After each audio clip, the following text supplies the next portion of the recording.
Ya, salam selamat malam saudara-saudara yang terkasih. Saya tahu banyak sekali orang menantikan sesi live malam ini.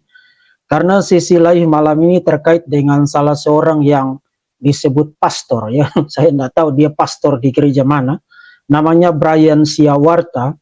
Yang akhir-akhir ini baik itu di TikTok, di Instagram, termasuk di Facebook, dan juga di YouTube. Banyak beredar cuplikan-cuplikan komentarnya yang terdengar terkesan seperti bau-bau Kristen, tapi kalau saudara dengar baik-baik kok ini tidak seperti komentar atau pendapat seorang yang Kristen ya.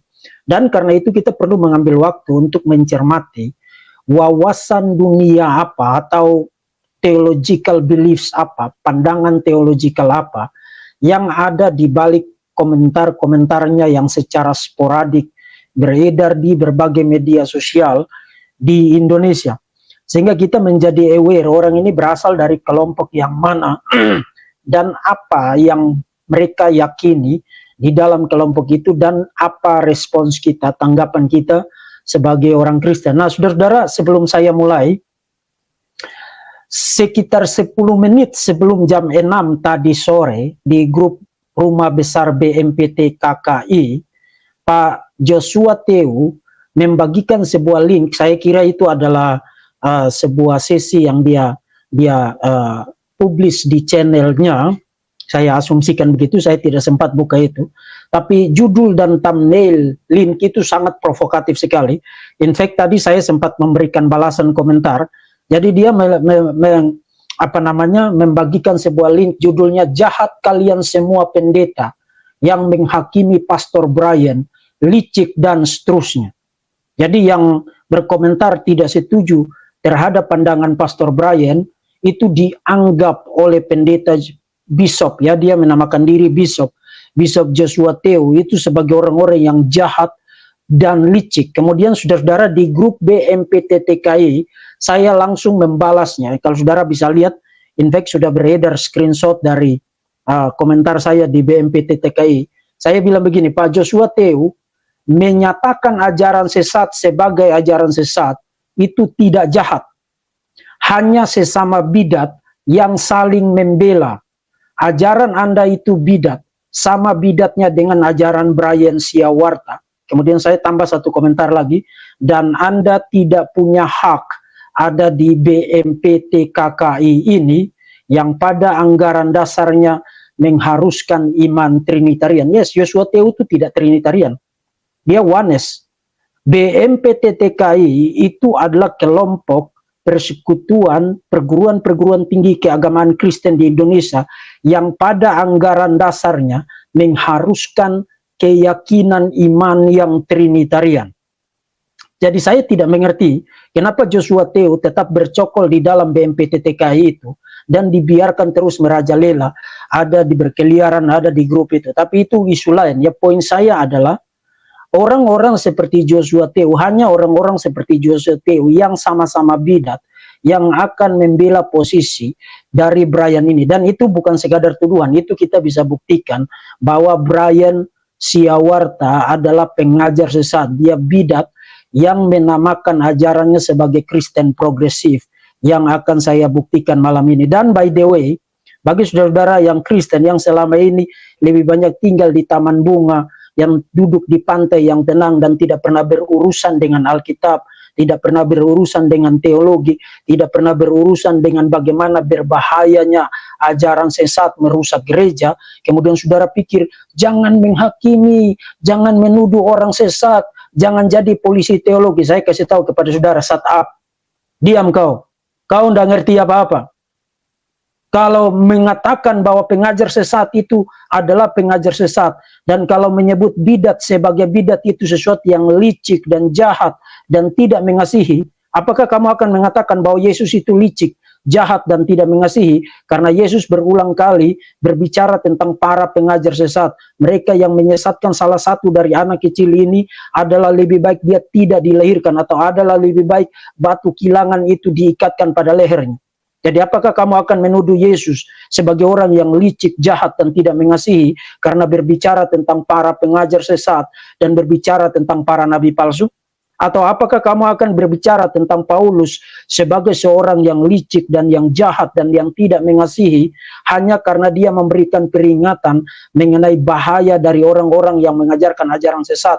Misalnya di dalam Roma pasal 16 ayat 17 dan 18, aku menasihatkan kamu saudara-saudara supaya kamu waspada terhadap mereka yang bertentangan dengan pengajaran yang telah kamu terima, menimbulkan perpecahan dan godaan. Sebab itu hindarilah mereka. Orang-orang demikian tidak melayani Kristus, Tuhan kita, tapi melayani perut mereka. Atau di dalam 2 Korintus pasal 11 ayat 3 dan ayat yang keempat, Paulus bicara tentang kamu itu, saya heran dengan kamu, hai jemaat di Korintus, kok kamu sabar saja terhadap orang-orang yang mengajarkan Yesus yang lain.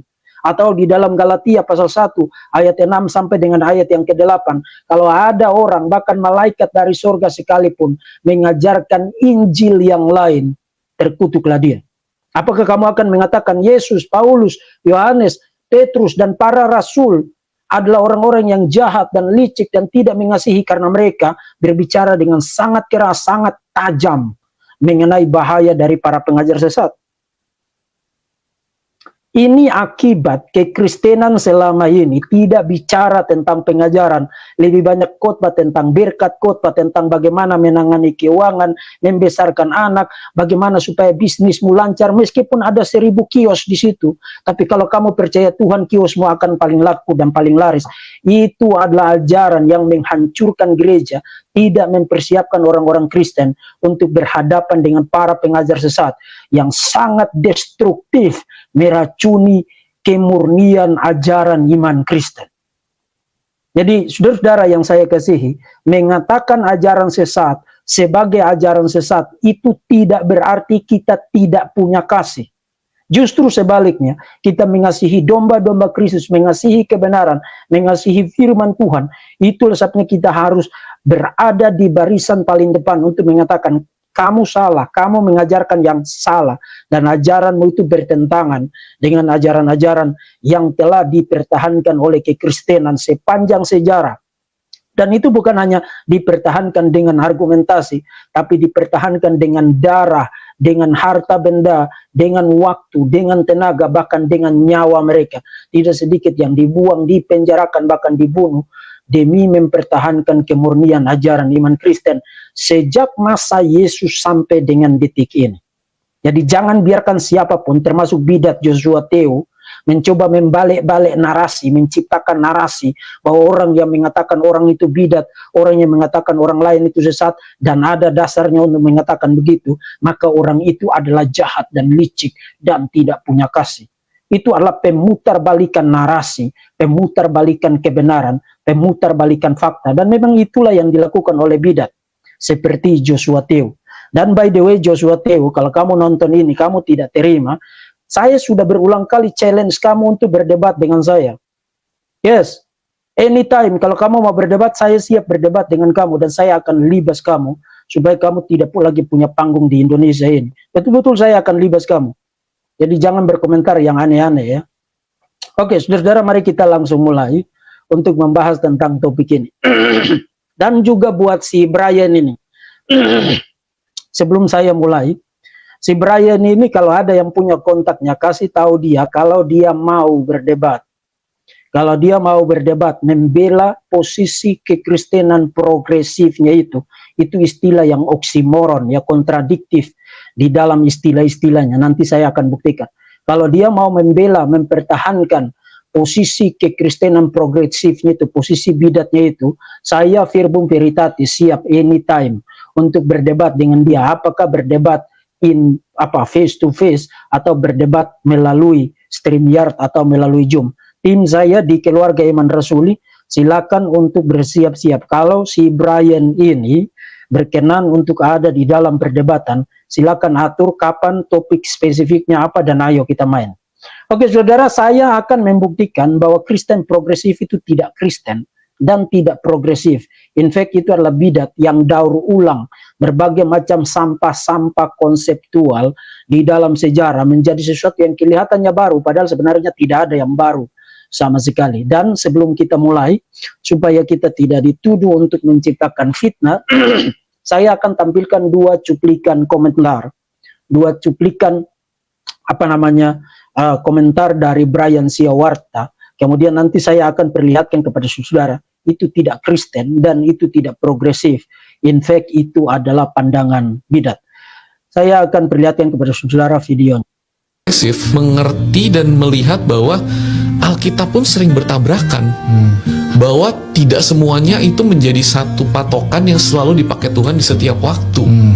Dan artinya semua itu kita harus melihat buku itu sebagai buku yang mungkin diinspirasi oleh Tuhan, tapi ditulis oleh manusia dan tidak bisa menjadi patokan hitam putih. Kayak kunci surga itu bukan di dalam buku yang namanya Alkitab, tapi semuanya bisa ditafsirkan secara progresif. Progresif artinya selalu diperbaharui.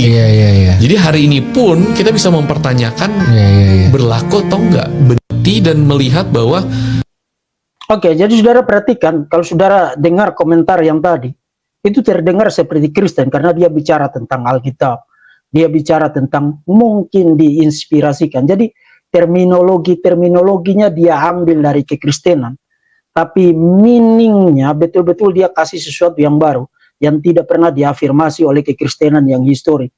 Siapa orang Kristen yang mengaku sebagai orang Kristen sejati, yang tidak percaya bahwa Alkitab itu adalah firman Tuhan yang tanpa salah, yang infallible dan yang berotoritas? Siapa?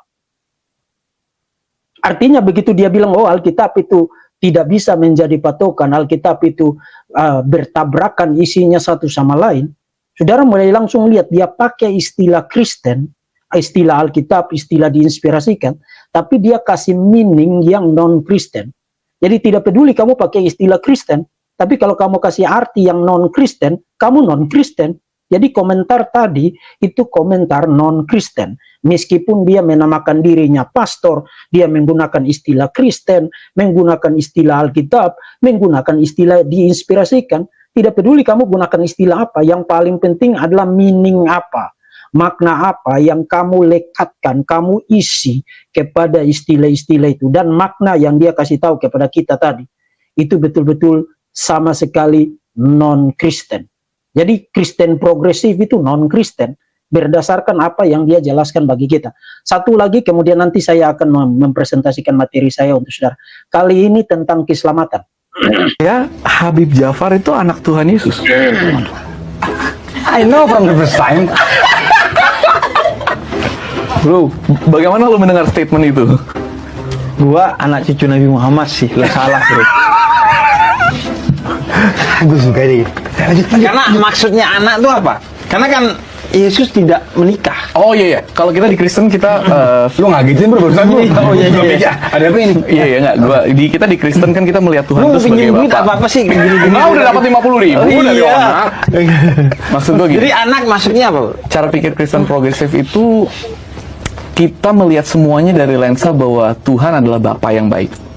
Gua tidak yakin gua akan menyembah seorang Tuhan yang rela membiarkan seorang yang sangat baik dan mulia seperti Habib Jafar yang hidupnya baik banget bakal masuk neraka hanya karena dia tidak bilang gua percaya sama Yesus Kristus. Oke.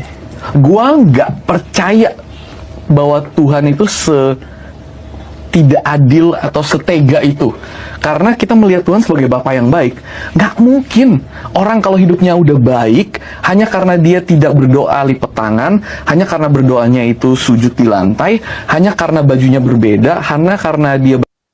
Oke, saudara, menjadi Kristen itu bukan soal berdoa lipat tangan, bukan soal cara berdoa tertentu atau di tempat tertentu atau pakai baju tertentu. Tapi objek iman dan konten dari iman itu, kepada siapa kamu percaya dan apa isi dari iman itu. Jika kamu mengaku dengan mulutmu bahwa Yesus adalah Tuhan dan percaya dalam hatimu bahwa Allah telah membangkitkan dia dari antara orang mati, yang berarti mengasumsikan kematian melalui penyaliban, maka kamu diselamatkan. Itu eksplisit ada di dalam Alkitab. Dan Yesus sendiri mengatakan, akulah jalan dan kebenaran dan hidup. Jadi bukan salah satu jalan, tapi the way, jalan itu sendiri, dan kebenaran itu sendiri, dan hidup itu sendiri. Tidak ada yang sampai kepada Bapa kecuali melalui aku. Pertanyaan, apakah Habib yang tadi percaya bahwa Yesus itu jalan, kebenaran, dan hidup, dan hanya melalui Yesus dia akan diselamatkan? Tidak. Apakah Habib yang tadi percaya bahwa Yesus adalah Tuhan? Tidak. Apakah Habib yang tadi percaya bahwa Yesus mati melalui penyaliban? Tidak. Apakah Habib yang tadi percaya bahwa Yesus Kristus dibangkitkan dari antara orang mati? Tidak. Jadi Brian Siawarta sangat prepare, sangat bersedia, sangat willingly dan sukarela dan penuh kepastian bersedia untuk bertentangan dengan Alkitab demi untuk mempertahankan apa yang dia rasa Tuhan boleh dan tidak boleh lakukan. Dia rasa Tuhan adalah Bapa yang baik, maka orang yang baik seperti Habib yang tadi tidak mungkin masuk neraka. Dia rasa Tuhan itu tidak mungkin tidak adil kalau mengirim Habib yang tadi ke neraka, maka dia mendeklarasikan, kamu anaknya Tuhan Yesus. Jadi sekarang otoritas siapa yang menjadi dasar untuk ajaran-ajaran dari Brian Siawarta? Tadi you dengar sendiri, Brian Siawarta menolak kemutlakan otoritas Alkitab. Nah, kalau dia menolak kemutlakan otoritas Alkitab, lalu dia mengganti otoritas itu dengan sesuatu yang lain. Dan sesuatu yang lain itu apa? Perasaannya sendiri, pengalamannya sendiri, pikirannya sendiri. Jadi sekarang ketentuan kriteria untuk orang diselamatkan dan tidak diselamatkan berdasarkan apa yang dirasa, apa yang dipikirkan, apa yang dipertimbangkan oleh Brian Siawarta. Jadi sebenarnya yang jadi Tuhan ini siapa? Yang jadi Tuhan ini siapa? Yang berfirman ini siapa? Yang memberikan ultimatum mutlak untuk itu menjadi kebenaran yang bisa disandari ini siapa? Ya Brian. Brian mengangkat pikirannya, perasaannya, pengalamannya, pertimbangannya sebagai otoritas mutlak di atas apa yang dikatakan Alkitab. Alkitab kamu bisa salah, Alkitab kamu tidak mutlak, Alkitab kamu relatif. Saya, pertimbangan saya, pemikiran saya, perasaan saya jauh lebih penting, jauh lebih utama, dan yang paling ultimate, paling menentukan untuk menentukan orang ini masuk surga atau masuk neraka. Apakah itu Kristen? Apakah itu posisi Kristen? No, itu bukan posisi Kristen. Seorang Kristen setiap malam meletakkan kepalanya pada bantal dan tidur dengan nyenyak, tidur dengan tenang, tidur dengan dalam damai sejahtera tanpa khawatir. Bukan karena Brian Siawarta mendeklarasikan sesuatu, bukan karena pikiran Brian Siawarta menandaskan sesuatu, bukan karena perasaan Brian Siawarta menandaskan sesuatu, tapi mendasarkan itu, ketenangan itu, kedamaian itu, sukacita Kristen itu diletakkan atas otoritas janji firman Tuhan. Dan waktu kita berkata otoritas janji firman Tuhan, itu mengasumsikan Alkitab itu berasal dari Tuhan, diinspirasikan oleh Tuhan, dan karena itu berasal dari Tuhan dan Tuhan tidak mungkin salah, Tuhan tidak mungkin berbohong, Tuhan tidak mungkin berdusta, maka saya trust itu. Saya trust itu dan saya tidur tiap-tiap malam dalam keadaan damai tanpa khawatir, mempercayakan hidup dan keselamatan dan nasib kekekalan saya pada kekuatan dan kemutlakan dan kebenaran janji Tuhan tanpa khawatir. Saya tidak punya asuransi itu, tidak punya security itu, tidak punya rasa aman itu kalau yang bersabda adalah Brian Siawarta. Sabda Brian Siawarta mungkin bisa menenangkan beberapa hati. Sabda Brian Siawarta mungkin bisa membuat beberapa orang tersenyum karena mereka merasa diterima.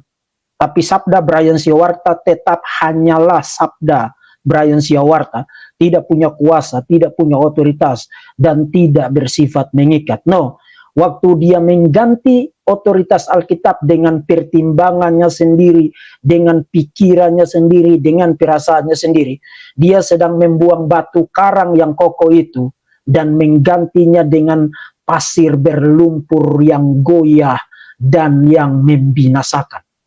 Tapi saudara-saudara, lebih besar dari itu, sebenarnya ini bukan hanya soal Brian Siawarta itu nyeleneh. Saudara ingat beberapa kali di dalam cuplikan video tadi, dia berulang kali, beberapa kali menyebut istilah Kristen progresif. Istilah Kristen progresif. Nah, Kristen progresif ini apa?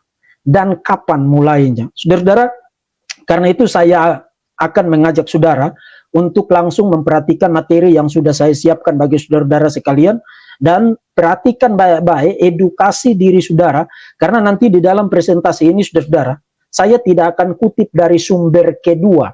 Saya tidak akan kutip dari orang Kristen, dari para teolog Kristen, para ahli perjanjian baru, atau ahli dogmatika yang konservatif, yang injili, yang reform. Saya akan langsung kutip dari sumber tangan pertama, primary sourcesnya, orang-orang yang memang ada di dalam kelompok yang namanya Kristen progresif ini. Kemudian saya akan presentasikan bagi saudara, dan saudara nilai sendiri, ini Kristen atau tidak, dan ini progresif atau tidak. Mari kita perhatikan bersama-sama apa yang sudah saya siapkan bagi saudara-saudara sekalian. Saya ingatkan, bagi yang menjadi member, nanti akan segera saya kirimkan materi ini. Minta maaf kemarin presentasi saya kemarin saya belum kirimkan karena saya lupa, tapi akan saya kirimkan sekaligus malam ini.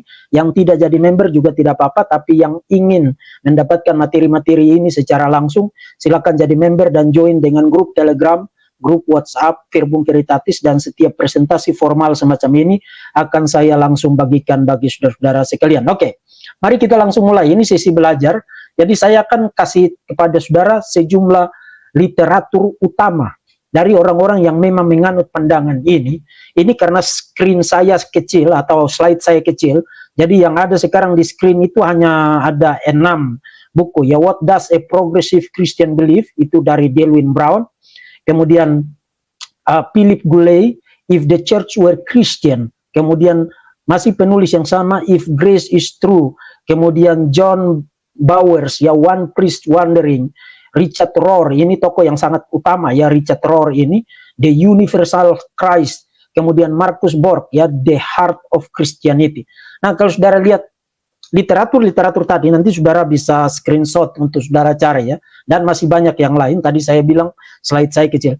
Kalau saudara lihat komposisi literatur tadi, saudara yang belajar teologi atau belajar tentang perjanjian baru, The Historical Jesus, saudara sudah langsung spot, oh ini orang-orang pasti ada hubungannya dengan Yesus Seminar. Dan memang benar, orang-orang yang akademik, yang profesor, dan yang belajar dengan baik, punya akademik yang baik, yang ada di dalam kelompok Kristen progresif ini, mayoritas itu berasal dari kelompok Yesus Seminar. Seperti yang tadi salah satu tokohnya itu Marcus Borg itu, Marcus J. Borg itu orang Yesus Seminar. Dan saya sudah bahas Yesus Seminar berkali-kali, itu tokoh yang sangat, itu gerakan kelompok yang sangat-sangat radikal liberalnya. Mereka mencoba-coba hitung perkataan-perkataan Yesus di dalam seluruh perjanjian baru, dan hanya 18% yang asli.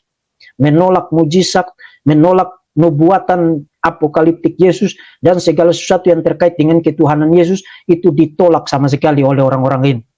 Nah, saudara sudah mulai lihat bahwa ini kelompok ini berasal dari mana. Dan in fact, kelompok Kristen progresif ini, progressive Christianity ini, kalau saudara cek di internet, dia punya website. Dia punya website, Progressive Christianity ORG, saudara bisa klik di situ. Dan website itu dibiayai oleh lembaga yang sama yang membiayai Yesus Seminar. Jadi website Progressive Christianity itu dibiayai, difund, didanai oleh lembaga yang sama yang mendanai kelompok Yesus Seminar. Tapi ini bukan hanya kelompok Kristen progresif ini, bukan hanya berasal dari kelompok liberal. Nanti kita lihat mereka daur ulang, kombinasi, sinkretisasi sejumlah pandangan sampah-sampah konseptual yang beredar di dalam sejarah. Kemudian mereka join dari jadi satu, jadilah apa yang namanya Kristen progresif ini. Nah, dan gerakan ini saudara-saudara, ini baru mulai sekitar tahun 90-an. Tapi baru meledak, baru menjadi sangat dominan di Amerika khususnya. Jadi ini sebenarnya saya sebut ini sebagai agama daur ulang yang berasal dari Amerika, kemudian diimpor oleh si Brian Siawarta ini, dia bawa ke Indonesia. Menjadi dominan di Amerika sejak awal abad ke-21. sejak di atas tahun 2000-an. Dan sekarang itu pengikutnya itu sangat banyak. Bahkan menjadi sangat diminati khususnya oleh anak-anak muda yang tidak mau tunduk kepada otoritas, yang tidak mau diatur, yang pro choice ya, yang pro aborsi, yang pro LGBTQ itu, mereka sangat suka dengan gereja ini karena mereka open untuk segala sesuatu. Bahkan ada gereja progresif Christianity yang membersnya itu ateis dan pendetanya bahkan bilang begini, kamu bisa jadi agnostik Kristen, kamu bisa jadi ateis Kristen, kamu bisa jadi liberal Kristen, kamu bisa jadi homo Kristen, lesbi Kristen, everything, semua bisa jadi Kristen. Dan di dalam gerejanya itu dia tidak bicara tentang Tuhan, dia tidak bicara tentang dosa, dia tidak bicara tentang apapun. Karena yang paling penting adalah love. Love is everything. Kasih adalah segala-galanya. Kalau kamu mengasihi orang-orang, tidak usah bicara tentang Tuhan, tidak usah bicara tentang dosa, tidak usah bicara tentang penghakiman, tidak usah bicara tentang neraka. Itu kekristenan progresif. Sangat-sangat destruktif. Itu tidak menolong orang-orang. Sama sekali tidak menolong orang-orang. Dan itulah yang terjadi di dalam tubuh gerakan ini. Saudara bisa lihat literatur-literatur ini. Nanti di dalam presentasi saya akan kutip mayoritas dari buku-buku yang sekarang saudara lihat ada di screen. Nah, kalau saudara mau dapat buku yang ditulis dari perspektif Kristen, merupakan respons Kristen terhadap gerakan ini, kelompok kekristenan progresif ini, saya rekomendasikan 3 ya. Michael Kruger, dia President of Reform Theological Seminary, The 10 Commandments of Progressive Christianity. Kemudian Alisa Childers, Another Gospel, A Lifelong Christian Seeks Truth in Response to Progressive Christianity. Kemudian Sam McDowell dan John Marriott, Set Adrift, Deconstructing What You Believe Without Sinking Your Faith. Itu 3 buku yang sangat bagus sekali. Saudara bisa baca untuk balance ya, apa analisa dan apa bedahan dari para teolog Kristen terhadap gerakan Kristen progresif ini. Oke. Dengan mengatakan demikian, sekarang mari kita ajukan pertanyaan ini. Sebenarnya Kristen progresif itu apa? Nah, kalau saudara mau tahu Kristen progresif itu apa, saudara hanya perlu tahu apa yang mereka affirm, apa yang mereka imani. Dan di website mereka, Progressive Christianity itu dulu ada 8 poin. Ada 8 poin yang mereka tegaskan. Sekarang itu mereka sudah kurangi hanya jadi 5. Tapi mari kita ikuti yang 8 poin. Yang dulu mereka cantumkan paling pertama. Follow the action, not the words of Jesus. Jadi kalau kamu mau ikut Yesus, jangan ikuti ajaran Yesus. Hanya ikuti tindakannya, perbuatan-perbuatan Yesus. Kemudian, terima jalan yang berbeda sebagai akses kepada kesakralan, oneness, dan unity of life. Nah, kalau saudara lihat oneness di situ, itu tidak sama dengan oneness Pentecostalism. Istilah oneness, bahkan ada seorang penulis Progressive Christianity menggunakan istilah one-ism. Jadi satu isme atau esa-isme. One-ism. Untuk bicara tentang Tuhan itu single, Tuhan itu singular, dan realitas yang ada di dunia ini juga singular.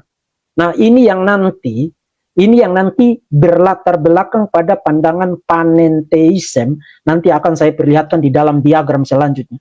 Jadi istilah oneness di situ tidak sama dengan keesaan Allah yang ada di dalam Alkitab. Oneness di situ lebih kepada sebuah filsafat dari agama timur yang namanya panentheism, yang nanti akan saya buktikan bagi saudara-saudara di dalam slide berikutnya. Kemudian ciptakan komunitas yang inklusif, mencakup semua orang, sexual orientation, gender identities, socio-economic status, including all creature, dan lain sebagainya. Jadi inklusif, yang homo, yang lesbi, everything, ateis, agnostik, semua bisa masuk ke situ. Itu yang mereka yakini. Kemudian dedikasikan hidup untuk berjalan seperti cara hidup Yesus di dalam dunia, dengan compassion, radical compassion, belas kasih yang radikal, inklusif, kemudian keberanian untuk berhadapan atau mengkonfrontasi, dan secara positif mengadakan perubahan terhadap ketidakadilan yang kita lihat baik di dalam hidup kita maupun di dalam hidup orang-orang lain. Kemudian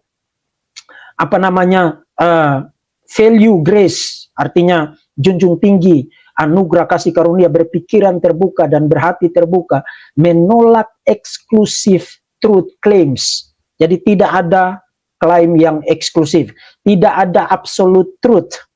Karena eksklusif truth claims itu berarti klaim-klaim kebenaran yang eksklusif dan mutlak. Mereka tolak klaim-klaim kebenaran mutlak. Tidak ada yang mutlak. Tidak ada yang mutlak di dalam tubuh orang-orang ini, di dalam gerakan ini. Kemudian promosikan kedamaian, keadilan, dan bagi semua yang hidup di atas bumi. Kemudian integrity of the earth, memelihara lingkungan dan penciptaan.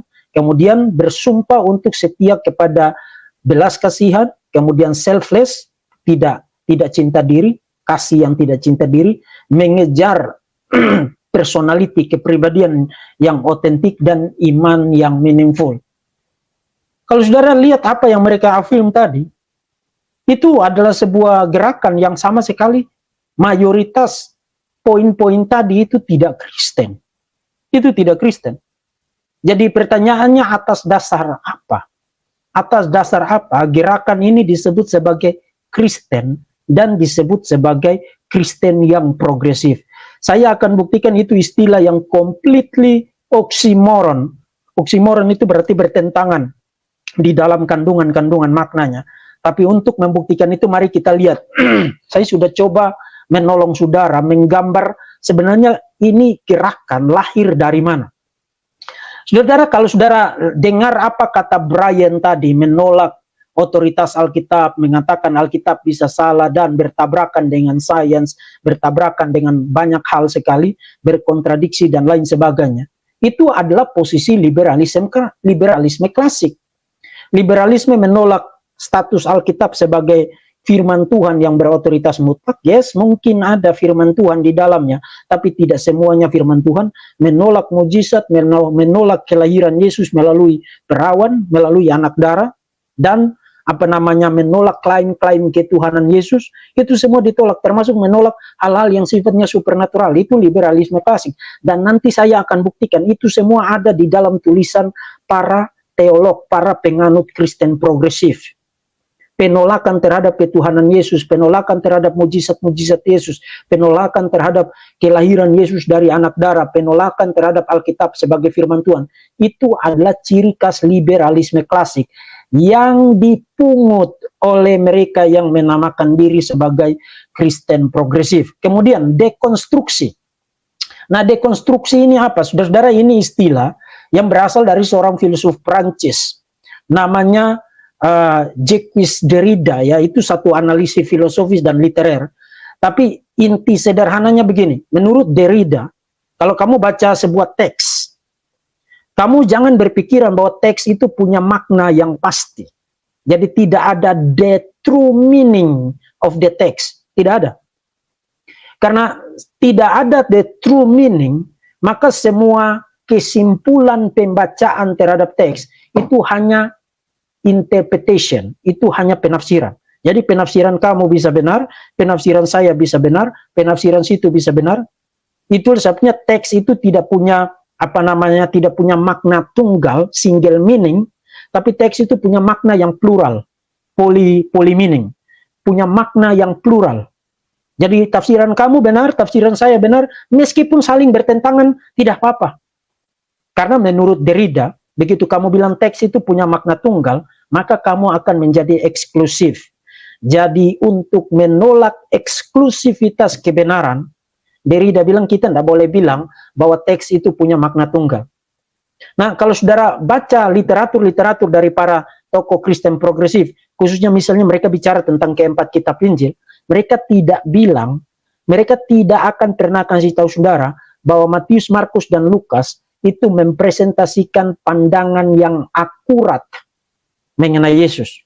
Mereka akan selalu mengatakan potret Yesus di dalam kitab-kitab Injil itu hanyalah interpretation, itu hanyalah tafsiran dari Markus, tafsiran dari Matius, tafsiran dari Lukas, tafsiran dari Yohanes.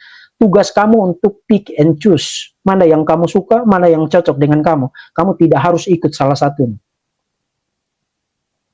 Itu dekonstruksi. Jadi mendekonstruksi, dekonstruksi itu berarti, kalau konstruksi kan berarti membangun kan, kalau dekonstruksi itu berarti apa? Kebalikannya. Kalau dekonstruksi berarti membangun, kalau konstruksi berarti membangun, dekonstruksi berarti meruntuhkan.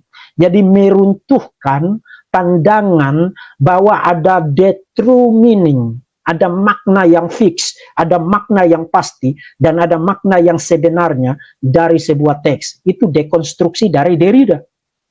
Nah, tapi saudara-saudara, di Amerika, akhir abad ke-20 memasuki abad ke-21, mereka menggunakan istilah dekonstruksi itu dalam pengertian yang lebih spesifik.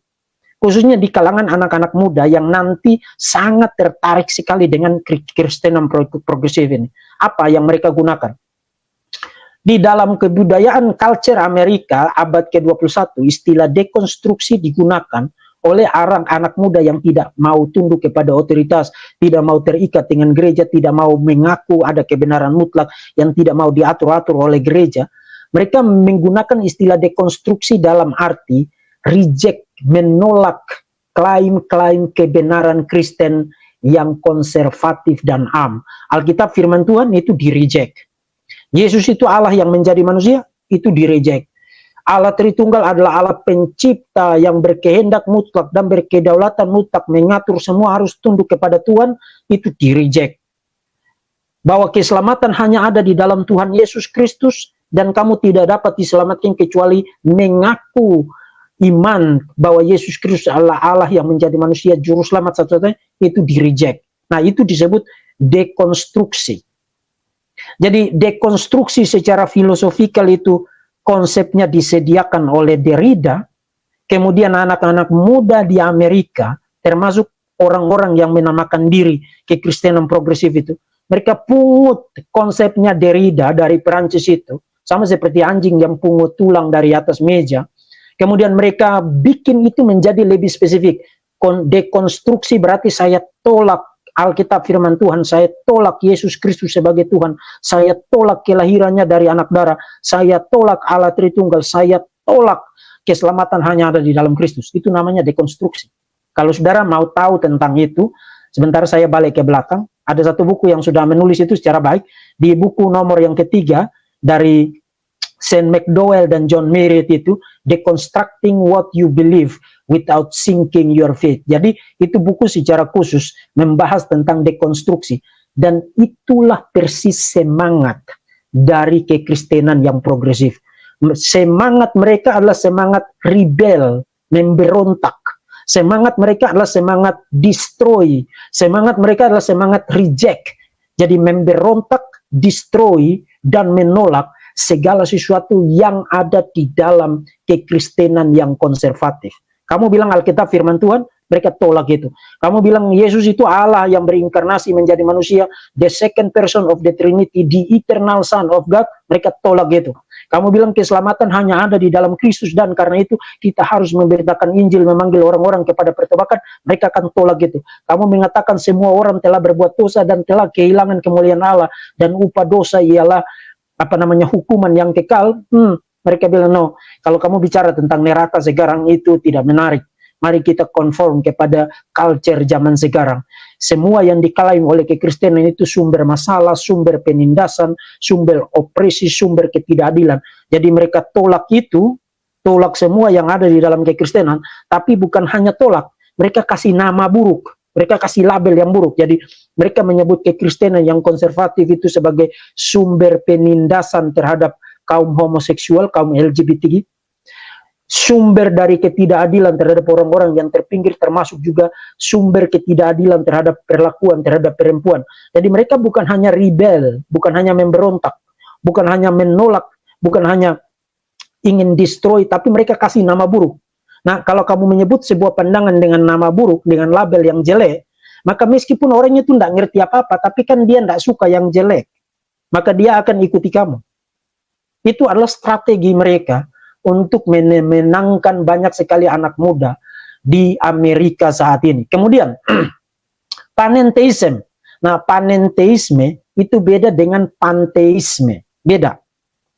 Jadi, supaya saudara bisa lihat bedanya, kita akan kontraskan 3 pandangan. teisme. Teisme itu percaya tentang Allah, misalnya teisme Kristen. Kemudian panteisme dan panenteisme. Dengar baik-baik ya, karena ini tidak sama. Kalau teisme itu Allah itu realitas yang berbeda. Bukan hanya berbeda, tapi completely berbeda dari ciptaan. Jadi Allah dan dunia itu, kalau kita mau gunakan gambar yang visual, Allah itu satu lingkaran sendiri, kemudian dunia itu satu lingkaran sendiri, meskipun ada hubungan. Jadi Allah itu tetap memelihara alam semesta dan care terhadap alam semesta, dan manusia juga diwajibkan untuk berhubungan, tapi tetap ada di lingkaran yang berbeda. Itu teisme. Nah, kalau panteisme, Allah dan dunia itu satu lingkaran. Jadi Allah dan dunia itu satu dan sama. Jadi dunia adalah Allah, Allah adalah dunia. Itu panteisme. Jadi lingkaran yang sama. Nah, panenteisme mengajarkan bahwa Allah dan dunia itu ada dalam nature yang sama, punya sifat yang sama, substansi yang sama, tapi dunia ini lebih kecil dari Allah. Jadi kalau panteisme itu Allah dan dunia itu hanya satu lingkaran, kalau panenteisme Allah dan dunia ada di lingkaran yang sama, dunia ada di dalam lingkaran yang besar itu, tapi dunia lebih kecil dari lingkarannya Allah. Jadi Allah lebih besar dari dunia ini. Tapi sebenarnya kita adalah Allah-Allah kecil juga. Nah, itulah yang mereka sebut dengan istilah one-ism, satu-isme atau esa-ism. Yang tadi mereka gunakan di website tadi, oneness tadi, itu bukan oneness Pentakostalisme atau Allah itu esa, bukan. Itu mereka gunakan itu dalam pengertian panenteism. In fact, kalau saudara, saya mau kasih lihat saudara satu buku yang tadi saya perkenalkan kepada saudara-saudara dari seorang progres, Richard Rohr, ya, The Universal Christ. Kalau saudara baca buku itu, The Universal Christ, How a Forgotten Reality Can Change Everything We See. Kalau saudara baca buku itu, khususnya di appendixnya, dia gunakan istilah Christ. Itu bukan untuk Kristus. Tapi jadi waktu dia bicara tentang Universal Christ, dia tidak bicara tentang Tuhan Yesus yang ada di dalam Alkitab saudara. Dia bicara tentang realitas tunggal yang dimengerti di dalam konsep panenteisme. Jadi keesaan tunggal, realitas tunggal yang di dalamnya itu dunia punya bagian, punya nature yang sama meskipun dunia ini lebih kecil. Jadi mereka berangkat, mereka ambil dari liberalisme klasik, mereka ambil dari filsuf ateis seperti Derrida, mereka ambil dari agama panenteisme itu kan filsafat agama timur, ambil dari filsafat agama timur untuk mereka nanti daur ulang menjadi apa yang disebut dengan Kristen progresif. Dan yang terakhir, postmodernisme. Kalau saudara saudara perhatikan seorang filsuf Prancis namanya Jean-Jacques Lyotard, dia mendefinisikan postmodernisme sebagai incredulity toward metanarrative. Jadi ketidakpercayaan terhadap metanarasi. Metanarasi itu apa? Metanarasi itu kebenaran yang mutlak. Kebenaran yang misalnya saudara mengatakan Yesus Kristus adalah Tuhan, dan saudara tidak dapat diselamatkan kecuali saudara percaya kepada Yesus. Itu metanarasi. Karena waktu saudara bikin klaim begitu, klaim itu bukan hanya berlaku di Batam, bukan hanya berlaku di Amerika, atau berlaku di Jakarta, atau di Medan, atau di Nias, atau di Rote. Klaim itu berlaku universal. Makanya disebut metanaratif. Nah, orang postmodern tidak suka klaim begitu. Menurut mereka, yang ada itu bukan metanarasi, tapi yang ada hanya narasi-narasi. Jadi narasi saya beda dengan narasi kamu. Narasi situ berbeda dengan narasi sana. Yang ada itu hanya narasi-narasi. Tidak ada yang namanya kebenaran mutlak. Yang ada hanya opini-opini. Yang ada hanya tafsiran-tafsiran. Nah, kalau saudara mengkombinasikan liberalisme klasik dengan dekonstruksi dari Derrida, dengan panenteisme dari agama timur, dengan postmodernisme, apa yang kamu dapat? Yang kamu dapat adalah Kristen progresif. Kristen progresif. Dan karena itu, Kristen progresif tidak mau bicara doktrin. Mereka akan bicara tentang love. Jadi, menurut mereka, segala sesuatu itu hanya kasih. Lalu mereka sering merujuk kepada Matius pasal 22. Kasihilah Tuhan Allahmu dengan segenap hatimu, kemudian dan seterusnya, kemudian kasihilah sesama manusia. Nah, jadi saudara lihat, bidat-bidat ini kenapa menarik minat banyak orang? Karena mereka mempresentasikan half truth. Mereka ambil konsep istilah dari Alkitab, kemudian mereka bikin itu menjadi prioritas. Kemudian saudara mau tolak juga saudara tidak enak, tapi kan itu ada di dalam Alkitab. Yes, itu ada di dalam Alkitab. Tapi waktu kamu ambil itu, kamu tempatkan pada posisi yang mana? Kamu gunakan itu dalam kategori yang mana? Waktu Yesus bicara tentang kasihilah Tuhan Allahmu dengan segenap hatimu, Tuhan Allahmu yang dimaksud di situ Tuhan Allah yang spesifik loh. Itu bukan Brahma, bukan Siwa, bukan Wisnu, bukan Allah Subhanahu wa Ta'ala, bukan Buddha, bukan dewa-dewi Yunani Romawi.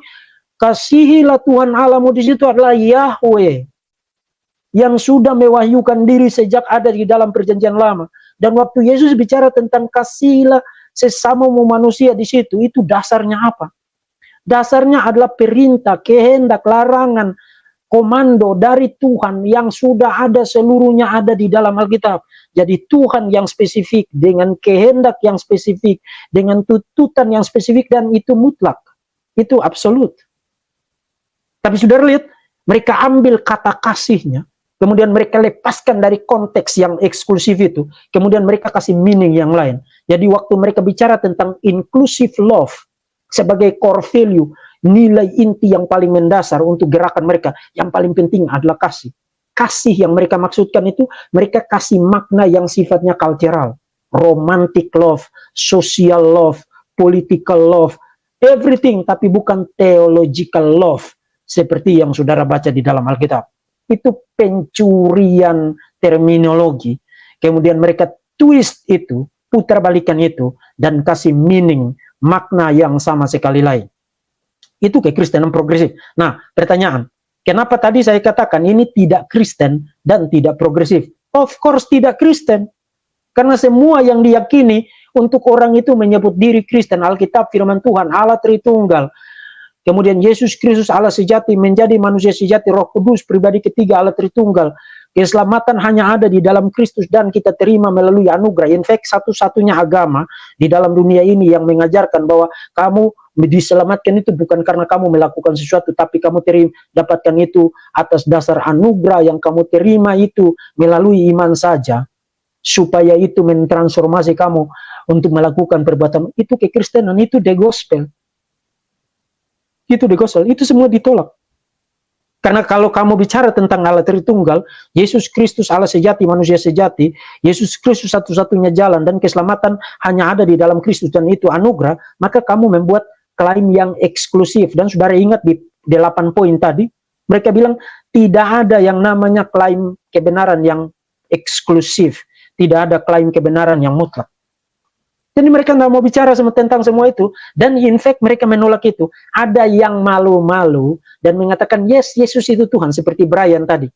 Brian mengatakan, saya percaya Habib ini anaknya Tuhan Yesus. Jadi dia sebut Yesus Tuhan kan? Tapi pertanyaan, kalau you menyebut Yesus itu Tuhan, apa makna Tuhan di situ? Apa makna Tuhan di situ? Kalau dia Tuhan, maka dia harus punya kehendak. Dia harus punya will, dia harus punya kedaulatan untuk menentukan kamu ngapain. Menentukan kamu harus bukan hanya beriman, tapi cara berimannya itu bagaimana. Dan Yesus sudah ngasih tahu. Yesus, Alkitab sudah ngasih tahu. Menyebut Yesus itu Tuhan, berarti percaya bahwa Yesus itu Allah yang menjadi manusia. Percaya bahwa dia juru selamat satu-satunya. Percaya bahwa dia mati melalui penyaliban untuk dosa-dosa kita. Dan bangkit dari kematian, mensecure jalan keselamatan itu. Dan naik ke surga untuk duduk di sebelah kanan Allah Bapa, menjadi imam besar kita. Itu artinya Yesus itu Tuhan. Pertanyaan, Habib yang tadi percaya itu semuanya? Jadi kalau dia tidak percaya itu semua, bagaimana ceritanya Habib yang tadi itu anaknya Tuhan Yesus dan diselamatkan? Dan Yesus itu Tuhan, berarti dia punya hak untuk tidak terima orang. Misalnya di Matius pasal 7, Yesus bilang, enyahlah engkau dari hadapanku, aku tidak pernah mengenal engkau. Itu Tuhan, dia punya hak untuk masukin orang ke surga, dan punya hak untuk bilang, no, saya reject kamu, saya tolak kamu, kamu masuk neraka. Itu Tuhan. Nah, Brian tidak suka Tuhan yang bilang, kamu masuk neraka. Brian tidak suka Tuhan yang bilang, no, saya tidak terima kamu. Brian tidak suka Tuhan yang bilang, saya tidak kenal kamu. Jadi Tuhan Yesusnya Brian itu adalah Yesus yang lain. Itu bukan Tuhan Yesus yang ada di dalam Alkitab. Dan by the way, Tuhan Yesus yang ada di dalam Alkitab itu adalah the Son of God. The eternal Son of God. Yang berinkarnasi menjadi manusia. Brian tidak percaya begitu. Yesus yang ada di dalam Alkitab itu mati melalui penyaliban untuk dosa-dosa kita. Bangkit dari kematian untuk keselamatan kita. Brian tidak suka itu. Karena itu berarti eksklusif. Itu sebabnya dia atas otoritasnya sendiri dan atas otonominya sendiri menyatakan kamu anaknya Tuhan Yesus. What the heck? Kamu bisa berdiri di jalan dan deklarasikan sampai bibirmu dower semua orang anaknya Tuhan Yesus, tapi otoritasnya tidak ada pada kamu. Pada akhirnya kamu hanya buang-buang waktu, hanya buang-buang suara. Kamu itu siapa yang mendeklar orang itu anaknya Tuhan atau bukan anaknya Tuhan? Kamu tidak punya otoritas itu. Nah, itu yang mereka ajarkan. Jadi saudara, tidak Kristen. Itu oksimoron. Oksimoron itu sama seperti saudara mengatakan the blackness of white, kehitaman putih. Atau saudara mengatakan the sweetness of bitterness. Tidak ada sweetness of bitterness. Karena bitterness dan sweetness itu oksimoron satu sama lain. Kamu tidak bisa combine itu. Kekristenan dan gerakan ini itu sama seperti hitam dan putih. Itu sama seperti black and white, sama seperti sweet and bitter. Nggak bisa the sweetness of bitterness, nggak bisa. Ini tidak Kristen dan tidak progresif. Saudara tahu apa progresif artinya? Progresif berarti kamu step by step membuat progres, membuat kemajuan, membuat development untuk mencapai satu tahap yang baru. Nah, tadi kita lihat semua yang diyakini oleh si Kristen progresif ini, tidak ada yang baru. Dia pungut dari liberalisme klasik, pungut dari dekonstruksinya Derrida, pungut dari panenteisme agama timur, pungut dari postmodernisme, kemudian dia combine itu sama seperti jus mocktail, ya, dia campur semua di satu mangkok, kemudian dia blender itu, kemudian jadi nama baru, dia kasih nama baru. Dia kasih nama Kristen progresif. Kontennya tidak Kristen dan kontennya juga tidak progresif. Itu semua daur ulang sesuatu yang sudah ada di dalam sampah-sampah sejarah. Sama seperti saudara pergi makan bakso. Di tempat tinggal saya, di Batam itu, di Tiban namanya, itu ada tempat makan bakso, dan baksonya namanya bakso setan. Bakso setan. Saudara makan baksonya, saudara tidak lihat ada setan di situ. Atau apa namanya, pokoknya aneh-aneh lah. Terus bakso nuklir, bakso rudal, dan lain sebagainya. Jadi saudara gunakan istilah setan, gunakan istilah rudal, gunakan istilah nuklir. Tapi saudara tidak lihat setan, tidak lihat nuklir, itu hanya untuk menarik. Wah, ini keren ya namanya. Tidak ada bakso setan, tidak ada bakso nuklir, tidak ada bakso rudal. Itu hanya istilah aja. Jadi makanya tadi saya bilang, tidak peduli kamu kasih istilah apa. Karena pada akhirnya substansinya apa? Substansi dari ajaran ini adalah ajaran gado-gado non-Kristen. Dan tidak baru, tidak ada nothing new at all di dalam gerakan ini. Ini semua daur ulang hal-hal yang basi yang sudah ada di dalam sejarah. Nah, kalau saudara mau bukti, saya akan buktikan. Mari kita kasih satu contoh tentang otoritas Alkitab. Inti, saya ini kutipan langsung ya. Saudara, saya tadi dikatakan kepada saudara-saudara, saya tidak ngarang, saya kutip langsung dari tulisan-tulisan mereka. Misalnya ini dari Delwyn Brown. Delwyn Brown mengatakan begini, Alkitab seperti kitab suci pada umumnya mempunyai perspektif kompleks yang khas mengenai dunia dan bagaimana kehidupan seharusnya dijalani di dalamnya. Namun juga adalah tidak mungkin mengatakan bahwa apa yang dikatakan Alkitab adalah tanpa salah. Alkitab tidak tanpa salah. Jadi saudara perhatikan, Alkitab itu ada salahnya. Brian tadi mengatakan begitu kan? Alkitab itu bertabrakan sana sini. Kemudian, di sini kita mulai melihat bahwa bukan hanya ada fakta-fakta yang berkontradiksi di dalam Alkitab, tapi juga ada teologi-teologi yang berbeda dan bertentangan. Jadi bukan hanya ada kontradiksi pada level faktual di dalam Alkitab, tapi teologi Matius, teologi Markus, teologi Lukas, teologi Yohanes, teologi Paulus, itu teologi yang bukan hanya berbeda, tapi berkonflik, bertentangan. Kamu orang Kristen enggak? Kalau kamu bisa berkata begitu. No, tidak ada orang Kristen yang bangun pagi sampai dengan malam, duduk-duduk tak ada kerja. Kemudian bilang begini, saya akan membela identitas saya sebagai orang Kristen dengan mengatakan, oh Alkitab itu penuh error, penuh kesalahan, ada kontradiksi. Matius itu teologinya bertentangan dengan Markus, Markus teologinya berkonflik dengan Yesus, Yesus teologinya berkonflik dengan Lukas, dan seterusnya. Tidak ada. Kalau ada orang begitu, tidak peduli dia kasih namanya Kristen 1000 kali, dia tetap orang Kristen yang gila. Tidak ada orang Kristen yang waras yang akan mengklaim begitu. Tapi orang-orang ini mengklaim begitu. Alkitab bisa salah, dan Alkitab itu punya banyak kontradiksi di dalamnya. Kemudian dia mengajukan pertanyaan paling terakhir tadi. Kalau begitu, apakah kita masih bisa mengatakan Alkitab itu otoritatif? Jadi saudara lihat, dia menggunakan istilah ineransi, infallibility, termasuk otoritas. Tapi apa maksud dia dengan otoritas? Mari kita lihat.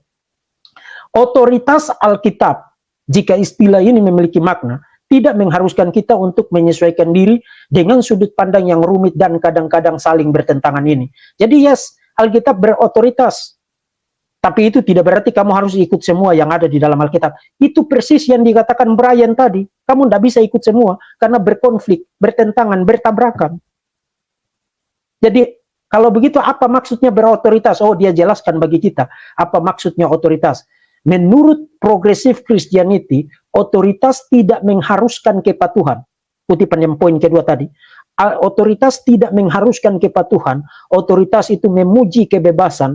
Otoritas yang dipandang dengan cara ini bukanlah sebuah pemberi wewenang, sesuatu yang menetapkan standar-standar keras yang harus dipatuhi oleh seseorang. Otoritas bersifat formatif, bukan normatif. Jadi tidak ada kebenaran mutlak di situ. Kamu tidak harus tunduk kepada Alkitab. Jadi waktu kamu bilang Alkitab berotoritas, yes, berotoritas, tapi saya tidak perlu tunduk kepada Alkitab. Karena Alkitab itu formatif, bukan normatif. Nah, kalau begitu apa maksudmu dengan otoritas? Waktu kita bicara tentang otoritas, itu sudah terkandung di dalamnya kepatuhan, keharusan untuk tunduk. Misalnya kamu bilang, kamu harus menghormati otoritas orang tuamu.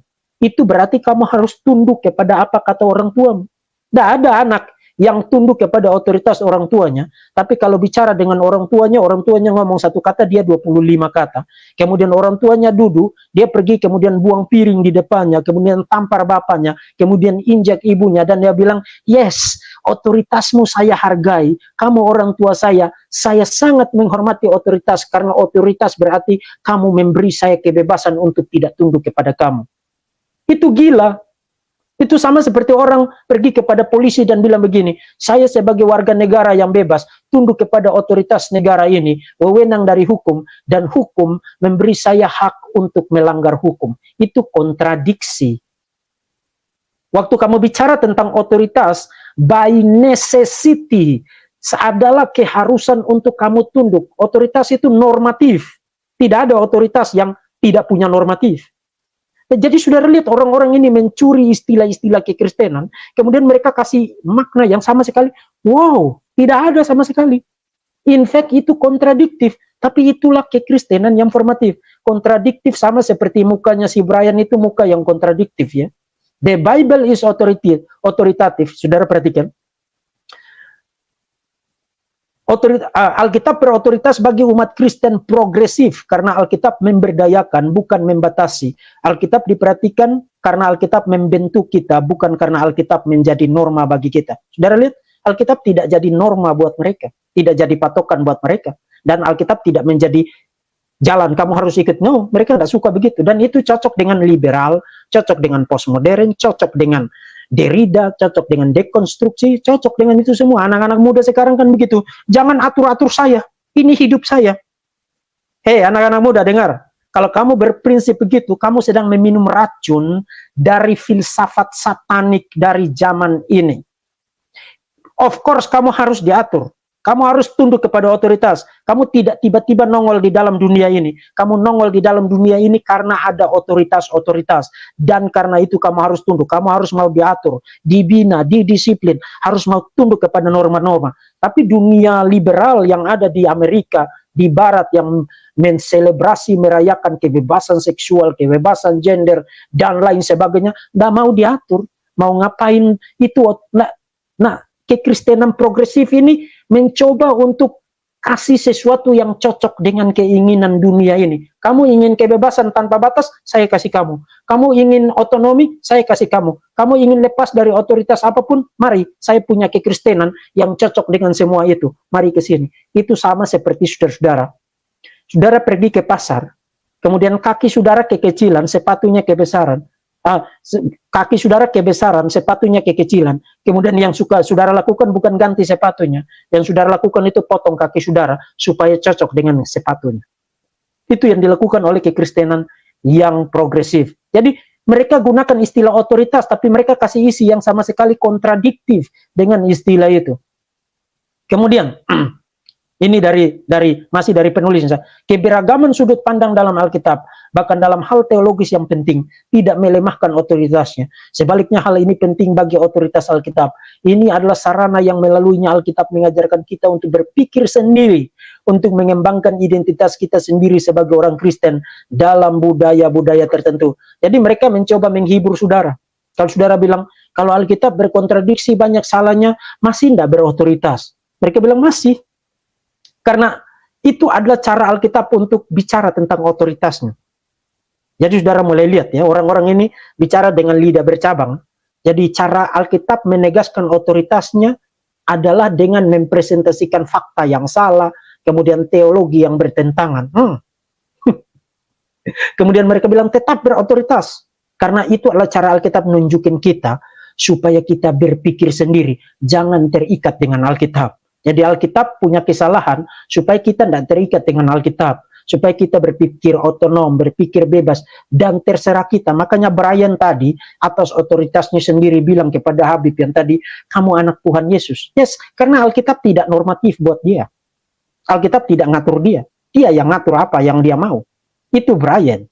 Dan pengajar begitu kamu bilang itu pastor dari lubang tikus mana? Pastor dari mana itu? Siapa pastor dia? Siapa yang ngangkat dia jadi pendeta itu? Ngajarin siapa dia? Kebenaran yang mana yang dia ajarin?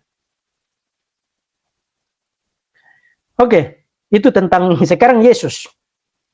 Ini sangat mengerikan ya. Nah, saudara-saudara, ini dari Philip Gule yang tadi bukunya saya sudah perlihat. Ini saya langsung kutip. Jadi kalau saudara lihat bab 1 dari buku itu, dia kasih judul begini. Jesus will be a model for living rather than an object for worship. Jadi Yesus itu adalah model, teladan untuk diteladani, tapi bukan objek penyembahan. Ya, jadi dia mau bilang apa? Jangan sembah Yesus sebagai Tuhan. Ikuti aja teladan hidupnya. Jadi Yesus itu hanya guru moral, hanya teladan etika, teladan moral, tapi bukan Tuhan yang layak untuk disembah. Ini saya langsung kutip ya, saya nggak ngarang sendiri ya. Dia tulis dalam bentuk cerita pengalamannya sendiri ya. Jauh sebelum saya memahami reproduksi manusia, saya diberitahu bahwa Yesus lahir dari seorang perawan. Karena saya kurang memiliki pengetahuan ilmiah dan mempercayai orang yang mengatakan hal ini kepada saya yakin hal itu benar. Saya memahami irasionalitas. Saudara perhatikan, dia sebut doktrin kelahiran dari sang perawan itu dia sebut sebagai irasionalitas. Klaim tersebut, dan selama bertahun-tahun sebelum saya mulai mengumpulkan keberanian untuk mempertanyakannya, dalam agama Kristen, mitos kelahiran dari perawan tidak hanya berfungsi untuk meninggikan Yesus, namun juga memperkuat tren yang muncul dalam gerakan yang menempatkan perempuan pada peran yang lebih rendah. Ya sudah lihat, kekristenan progresif mengatakan kelahiran Yesus dari anak darah itu tidak sesuai dengan sains. Itu yang tadi Brian bilang, bertabrakan dengan sains dan lain sebagainya. Dan itu irasional, dan itu mitos. Saya tanya, kamu orang Kristen, kamu bangun pagi-pagi, kemudian seduh kopi, kemudian hirup kopi, kemudian hari ini saya Kristen, karena Yesus lahir dari perawan itu mitos. itu adalah irasional dan itu sebenarnya tidak sesuai dengan sains. Saudara tinggal lihat kepada pengakuan iman rasuli. Lahir dari anak darah Maria, itu Kristen. Jadi kalau kamu tidak percaya itu, kamu Kristen atau bukan? Kamu tidak Kristen, jangan ngaku-ngaku. Kemudian, ini masih dari Gule ya. Saya sering ditanya, apakah saya percaya mujizat Yesus benar-benar terjadi? Pada satu waktu saya menjawab dengan positif. Artinya dia pernah percaya itu. Yakin bahwa peristiwa-peristiwa dalam Alkitab terjadi sesuai dengan apa yang tertulis. Saya tidak lagi mengklaim begitu sekarang. Artinya dia tidak percaya lagi. Saya sekarang menafsirkan aktivitas-aktivitas itu, maksudnya mujizat-mujizat Yesus, sebagai penegasan pra-pencerahan atas kehadiran Yesus yang mentransformasikan. Artinya orang-orang zaman dulu yang tergerak oleh perjumpaan mereka dengan Yesus, berusaha menyampaikan penghargaan mereka terhadap dia dalam satu-satunya bahasa yang mereka ketahui. Kisah-kisah mujizat, perumpamaan, dan kata-kata bijak. Jadi dia tidak percaya Yesus pernah melakukan mujizat. In fact, kalau saudara baca kata-kata tadi, itu bukan pandangannya dia curi itu dari seorang filsuf Jerman namanya Lessing. Lessing mengatakan, yes, waktu itu orang itu kan untuk panggil orang kepada kekristenan, dia pakai Yesus melakukan mujizat supaya orang tertarik. Sama seperti saudara bangun rumah kan, saudara pasang perancas, scaffolding, kemudian saudara naik untuk begitu rumahnya selesai, kamu tidak perlu lagi perancas itu, kamu tidak perlu scaffolding itu lagi. Itu pandangan liberal. Jadi penolakan terhadap Yesus lahir dari perawan Maria, itu pandangan liberal. Penolakan terhadap aktualitas mujizat-mujizat Yesus, itu pandangan liberal. Dan itu semua ada di dalam kekristenan progresif. Ada di dalam tulisan mereka. Saudara bisa lihat sini, ini kutipan langsung loh dari Gule. Ini seorang Kristen progresif. Kemudian dia bicara tentang apakah Yesus berdosa atau tidak. Apakah Yesus tidak berdosa? Tentang Yesus tanpa dosa atau berdosa, masih belum saya ketahui, dan sejujurnya tidak begitu penting bagi saya. Meskipun saya mengetahui bahwa pada usia 15 tahun, Yesus dengan sengaja tidak mentaati orang tuanya dan merasakan keinginan seksual pada masa remajanya, rasa hormat saya terhadap kehidupan dan kesaksiannya tidak akan berkurang. Jadi dia pura-pura bicara dengan lidah bercabang. Yesus tidak berdosa, dia bilang, saya tidak tahu. Tapi pada usia 15 tahun Yesus tidak taat kepada orang tuanya. Dan pada usia itu Yesus mulai merasakan dorongan-dorongan seksual. Orang Kristen, kalau kamu punya fantasi seksual, di dalam pikiran kamu membayangkan laki-laki tertentu atau perempuan tertentu, di dalam pikiran kamu berfantasi tentang berhubungan seks dengan lawan jenismu, itu dosa atau tidak? Itu dosa. Karena waktu Yesus mendefinisikan dosa persinahan, Yesus tidak bilang hanya waktu kamu melakukan itu, tapi even thinking, memikirkan itu, menginginkan itu di dalam hatimu, itu dosa.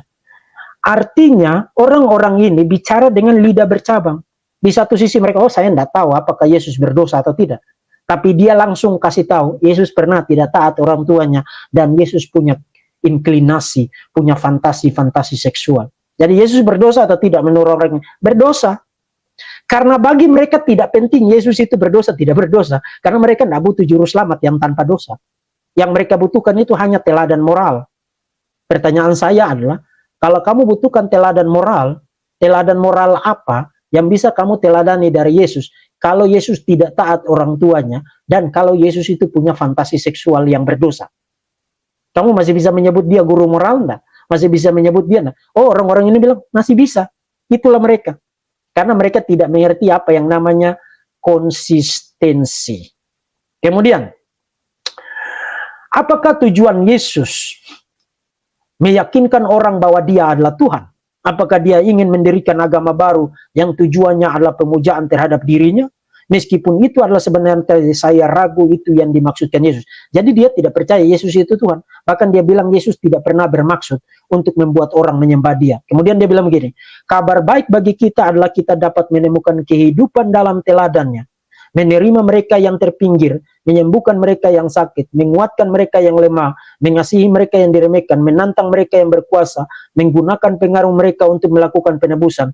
Tujuan-tujuan ini tidak memerlukan keilahian, tapi komitmen, kasih sayang, dan keberanian. Ya saudara lihat, ketuhanan Yesus itu tidak penting. In fact, dia bilang Yesus tidak pernah bermaksud untuk bilang, ayo kamu sembah saya. Yesus tidak pernah bermaksud mendirikan agama baru, tidak pernah bermaksud untuk mempresentasikan dirinya sebagai Tuhan. Itu ciptaannya Paulus, ciptaannya gereja, ciptaannya kekristenan.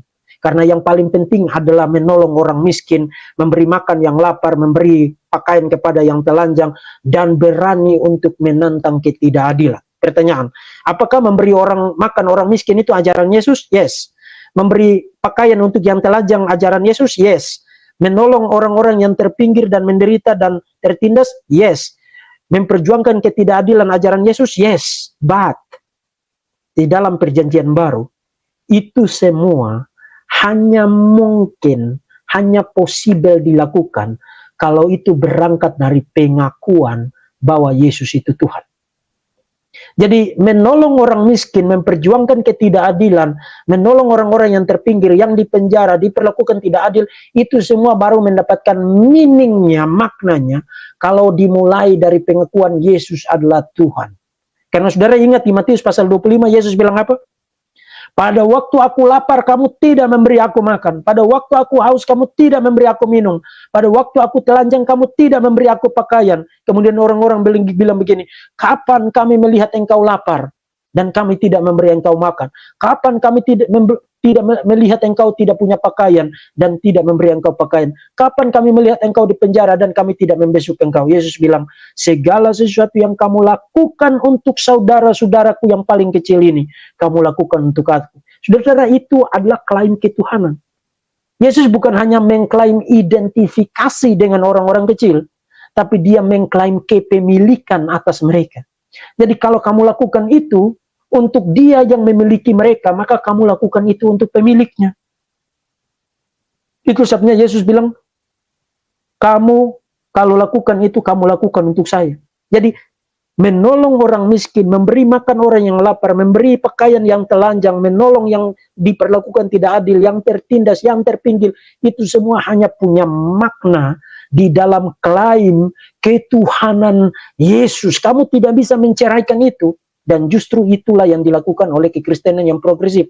Mereka bicara tentang melakukan tindakan sosial, tapi menceraikan itu dari ketuhanan Yesus Kristus. Atau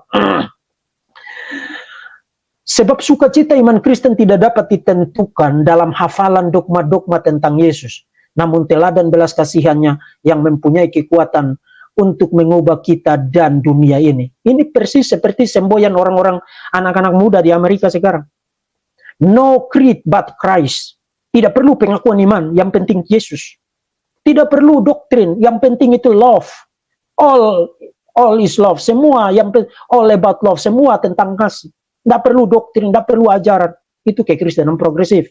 Pertanyaan, kalau kamu tidak perlu doktrin, tidak perlu ajaran, waktu kamu ngomong begitu, kamu sedang bikin doktrin atau tidak? Itu doktrin. Itu doktrin. Jadi orang-orang ini menggigit lidah mereka sendiri. Sama seperti ular yang menelan ekornya sendiri. Makin lama dia buka mulutnya, ekornya makin masuk. Akhirnya dia memakan dirinya sendiri. Itu kekristenan progresif. Kemudian, tentang keselamatan. Saudara, keselamatan, saya punya beberapa slide lagi, tapi ini sudah 1 jam 15 menit. Saya pindah-pindahin aja. Saudara mau baca, saudara nanti screenshot, pause dan screenshot. Ini slide saya yang terakhir. Singkatnya begini, keselamatan bagi mereka tidak harus melalui Yesus. Tidak harus melalui Yesus. Itu sebabnya Brian tadi bilang, kamu anaknya Tuhan Yesus, kepada Habib yang tadi. Karena Yesus itu hanya salah satu teladan untuk orang bagaimana berkenan kepada Tuhan. Yesus bukan satu-satunya jalan, bukan satu-satunya kebenaran, bukan satu-satunya hidup. Karena apa? Postmodernisme, dekonstruksi, liberalisme klasik sudah menolak itu semua, dan mereka ambil itu. Dan mereka percaya apa yang disebut dengan universalisme. Pada akhirnya semua orang akan diselamatkan. Saudara bisa lihat ada satu buku yang ditulis oleh Philip Gould, If Grace is True, jika anugerah itu benar, maka keselamatan itu akan dimiliki oleh semua orang. Saya baca aja ya, ini bacaan terakhir saya, kemudian nanti saudara boleh mengajukan pertanyaan. Meskipun saya percaya semua orang akan diselamatkan, Saya menyambut setiap pagi dengan harapan bahwa hari ini akan menjadi hari keselamatan. Ketika perang berhenti, kelaparan berakhir, kebencian berubah menjadi kasih, dan setiap orang memandang orang lain sebagai anak Allah. Saudara perhatikan, dan setiap orang memandang orang lain sebagai anak Allah. Saudara ingat Brian tadi bilang apa kepada Habib itu? Kamu anaknya Tuhan Yesus. Setiap orang memandang orang lain sebagai anak Allah. Karena apa? Universalis. Semua orang itu anak Allah. Maka Yesus, kamu pasti salah. Karena Yesus menyebut orang-orang Yahudi yang menolak dia di Yohanes pasal 8, setan adalah bapamu, iblis adalah bapamu. Yesus, kamu salah. Kamu harus melihat semua orang-orang lain sebagai anak-anak Allah. Saudara lihat? When wars cease, famines and hate turns to love, and every person sees every other person as a child of God. Itu semboyan yang digunakan oleh Brian tadi. Jadi saya menyebarkan kabar baik tentang anugerah ini. Saya berupaya untuk keselamatan dunia. Harapan saya adalah semakin kita hidup dalam kasih karunia ini, semakin sedikit dosa yang menempel di hati kita, semakin banyak dari kita yang mengetahui anugerah ini, semakin sedikit kejahatan yang bisa dilakukan di dunia ini. Kemenangan kasih karunia belumlah lengkap. Hal ini tidak akan lengkap sampai setiap orang telah ditebus. Ada yang mengalami penebusan dalam hidup ini. Beberapa orang akan mengalaminya setelah kematian mereka. Namun kasih karunia akan menang. Jadi kalau kamu tidak selamat, tidak ditebus sekarang, nanti setelah kamu mati, kamu masih ada second chance. Kamu akan diselamatkan. Itu universalisme. Itu Kristen? No, itu tidak Kristen. Memang ada beberapa teolog yang universalis ya, seperti Origenes dan lain sebagainya. Tapi saudara lihat, universalismenya Origenes itu dijangkarkan pada teologi Kristen yang ortodoks. Itu hanya persoalan eksegesis terhadap teks-teks tertentu. Tapi saudara lihat, universalismenya Kristen progresif itu universalisme yang konform dengan penolakan-penolakan mereka terhadap poin-poin doktrin-doktrin kekristenan yang konservatif. Kristen progresif itu hanya nama yang bagus untuk satu gerakan nyeleneh yang mengkombinasikan, mensinkretisasi liberalisme klasik, postmodern, dekonstruksi panenteisme. Dia blender itu, kemudian dia bikin jadi satu jus. Itu tidak Kristen dan tidak progresif. Jadi sebutan Kristen progresif itu adalah sebuah oksimoron. Itu sebuah contradiction in term. Oke, saya sampai di sini, saudara-saudara. Saudara kalau mau bertanya silakan. Ini sudah 1 jam 19 menit ya.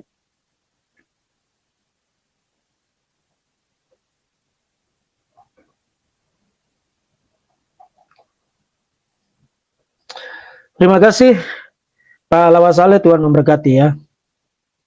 Terima kasih Gard Armagatli untuk giftnya ya, Tuhan memberkati ya. Ada pertanyaan enggak saudara-saudara? Brian juga anggap Natal itu sebatas momen kebersamaan semata karena dia percaya bahwa Natal itu hanya praktik pagan sebelum diadopsi kekristenan. Penjelasannya ada di podcast Dr. Lee. Yes, itu tidak mengherankan bagi saya. Karena Kristen progresif tidak percaya Yesus lahir dari perawan. Dan tidak percaya bahwa kelahiran Kristus itu adalah momentum yang menentukan sejarah. Ya. Di dalam kekristenan yang konservatif, kelahiran Yesus itu membelah sejarah menjadi 2. Sebelum Kristus, before Christ, dan setelah Kristus. Anno Domini dalam bahasa Latin, atau after Christ. Yes, kelahiran Kristus itu sangat momentum sekali membagi sejarah karena kekristenan percaya bahwa kelahiran Kristus adalah kelahiran Yesus Tuhan Juru Selamat di kota Daud. Itu sebabnya orang Kristen menselebrasi itu menjadi satu perayaan sukacita setiap tahun memperingati momentum besar itu. Dan by the way, saudara-saudara, mengatakan bahwa Natal itu adalah perayaan pagan, itu pernyataan yang bodoh dan super ignoran. Saya sudah buktikan bahwa tidak kurang dari pada menjelang akhir abad ke-1 sampai dengan abad ke-2, tidak kurang dari 7 bapak gereja percaya mengatakan bahwa Yesus lahir tanggal 25 Desember. Nah, perayaan Sol Invictus, perayaan hari dewa matahari itu baru dilakukan pada abad keempat. Sementara pada abad kedua, akhir abad pertama, awal abad kedua sampai dengan abad ketiga, bapak-bapak gereja sudah mengatakan dan tidak kurang dari 7 bukti. Di pengadilan kalau kamu punya 2 bukti, 3 bukti itu sudah kuat banget. Ini 7 bukti mengatakan Yesus lahir tanggal 25 Desember. Jadi itu pernyataan yang super ignoran, itu pernyataan yang super goblok. Terima kasih Ibu Silvana Simatupang untuk persembahannya. Tuhan memberkati ya.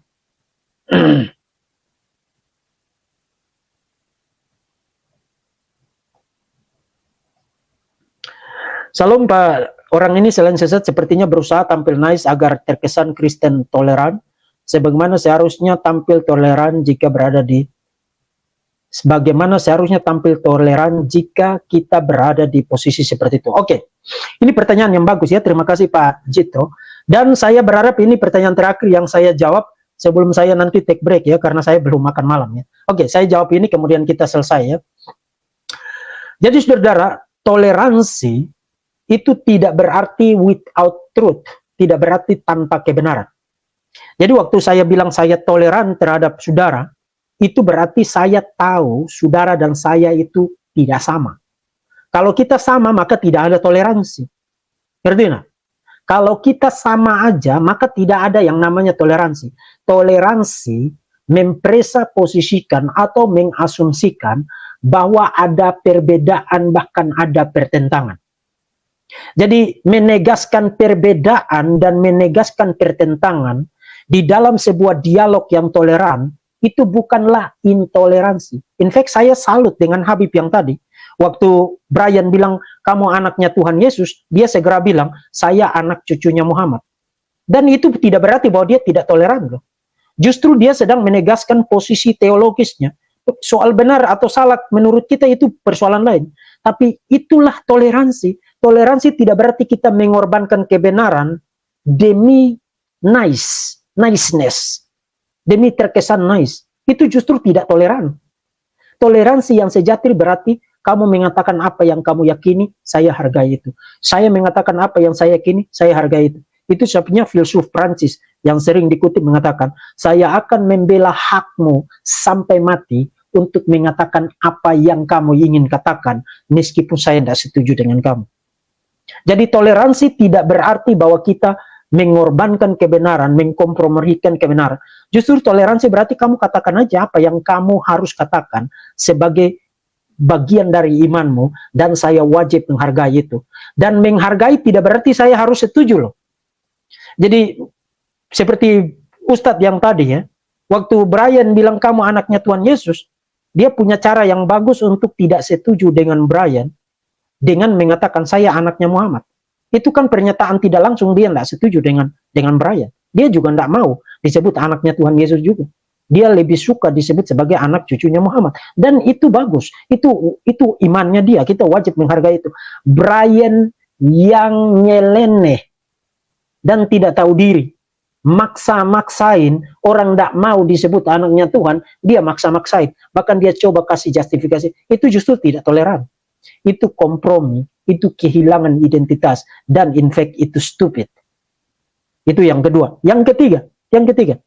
Waktu kita menyatakan tidak setuju dengan posisi seseorang, itu tidak berarti kita sedang menciptakan permusuhan. Karena ingat, kita tidak setuju dengan gagasan, ide, doktrin, ajaran seseorang. Tapi Kristus mengajarkan kita untuk love the person. Mengasihi orangnya. In fact, menurut kekristenan, mengasihi seseorang include, termasuk di dalamnya ngasih tahu kamu salah. Barang siapa kukasihi, ia kutegor dan kuhajar. Jadi saya harap konsep dan filsafat dan teologi toleransi kita beres ya. Jangan meminjam konsep toleransi postmodern yang mengatakan kamu tidak boleh bilang saya salah, kamu tidak boleh kritik saya, dan lain sebagainya. Itu filsafat toleransi postmodern yang in fact intoleran pada intinya. Toleransi yang sejati, yang benar, yang teologikal, yang sebenarnya mengatakan kita boleh berbeda, kita boleh bertentangan, kamu silakan mempercayai apa yang kamu percaya, dan saya bisa tidak setuju dengan kamu, kamu bisa tidak setuju dengan saya, kita bisa saling berkontradiksi, dan kita bisa saling argue satu sama lain, tapi kita tidak akan saling membunuh, kita tidak akan saling membenci, kita tidak akan saling memenggal kepala satu sama lain. Itu toleransi yang sejati. Kita tidak akan teriak-teriak penistaan agama. Itu toleransi yang sebenarnya. Saudara, saya sampai di sini. Sekiranya Allah Tritunggal, Bapa, Putra, dan Roh Kudus memberkati, menjaga, melindungi saudara-saudara sekalian. Silakan ambil bagian untuk pekerjaan Tuhan di STT Rai Batam. Cek kotak deskripsi dan doakan, dukung terus pelayanan Verbum Veritatis bersama STT Rai Batam. Banyak hal yang harus diurus untuk pengembangan sarana prasarana dan untuk pemenuhan kebutuhan-kebutuhan operasional dan lain sebagainya. Dukungan saudara, doa dari saudara-saudara sekalian akan sangat-sangat menolong sekali, dan saya juga tetap berdoa bagi saudara-saudara sekalian, kiranya saudara tetap diberkati, dijaga, dilindungi oleh Allah Tritunggal. Akhirnya sampai jumpa lagi di lain kesempatan. Salam. Thank you for the happiest year of my life.